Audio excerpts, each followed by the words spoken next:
Wow, no foreclosure sign on this house. This is the home of David Trott. He's Michigan's foreclosure king. No one has evicted more families in this state. What's this below the stars and stripes? Jolly Roger? Huh, it's Mr. Trott's flag. And this is Mr. Trott's office.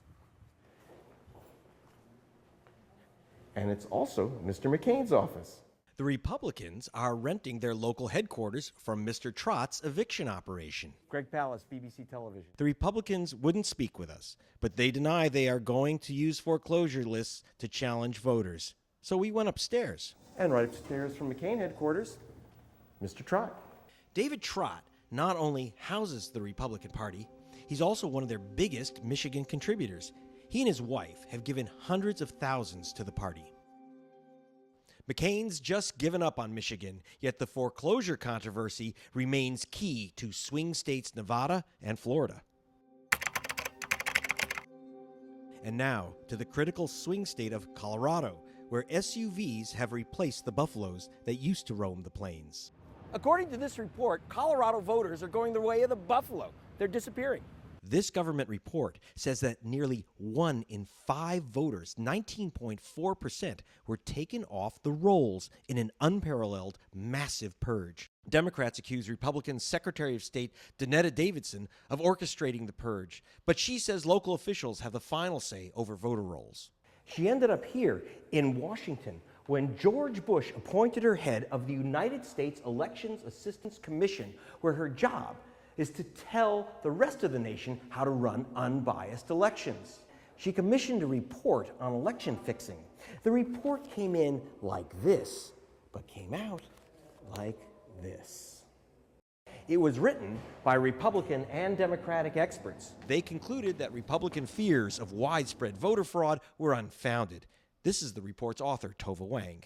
This idea of massive in-person polling place fraud on Election Day is just an absolute myth. The bipartisan team found Democrats were right to worry that legitimate voters were being excluded. But by the time Bush's chairwoman published the report, the experts' conclusions were turned upside down.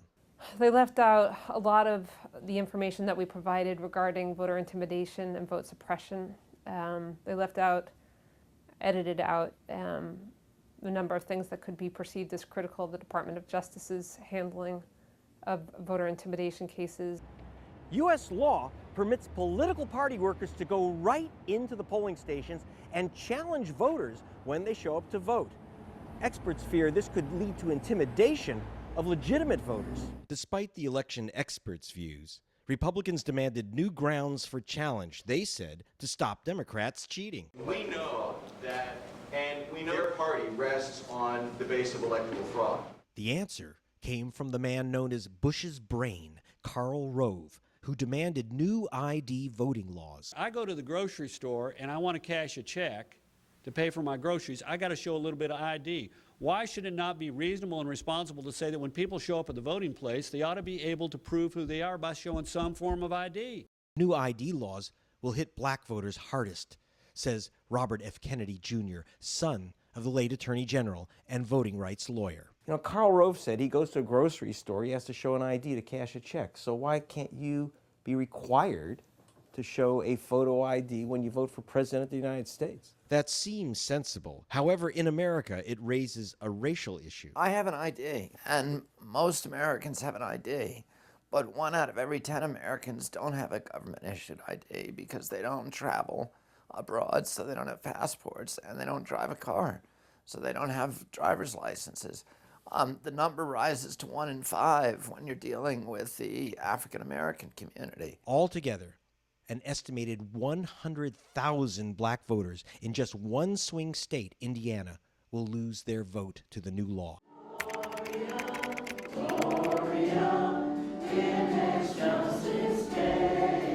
But when I stopped by the Native American pueblos of New Mexico, I discovered that when it comes to voter suppression, Democrats don't have clean hands either. Local politicians wanted to reopen a uranium mine on the Pueblo's sacred mountain. The Pueblos were not happy. See, that's a very secret mountain that we have. There is a place, special place that we pray for to have a nice summer, have good rain. The officials gave the Pueblos ballots without envelopes. Then these same politicians threw out their votes because they didn't come in the right envelopes. The Democrats were charged with cheating the Pueblos by this man, David Iglesias, a rising Republican star appointed U.S. prosecutor by George Bush. But the Bush administration wanted him to go after individual Democrat voters. Republicans bombarded Iglesias with allegations of fraud by Democrats. Over 100 complaints. We investigated for almost 2 years.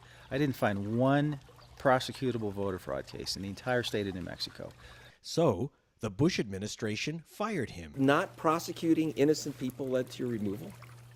Yeah, I mean, they wanted some splashy pre-election indictments that would scare these alleged hordes of illegal voters away. They're looking for improperly politicized U.S. attorneys to file bogus voter fraud cases. In the last presidential election, officially, 3 million votes were cast and never counted. This time, it could go a lot higher. And then there's the chronic shortage of voting machines. In Ohio last time, voters in prosperous white neighborhoods waited only 15 minutes to vote, while voters in poor black areas waited in line 4 hours. It all adds up, and it can change the outcome. If you combine people who are disenfranchised by voter ID, people who are disenfranchised by other things, such as there not being enough voting machines, combined with people who will be shut out because they have been left off the voter registration list, that's enough to swing the election. If the final count is as close as the polls indicate, the next man in that house won't be chosen by counting the votes, but by blocking the voters.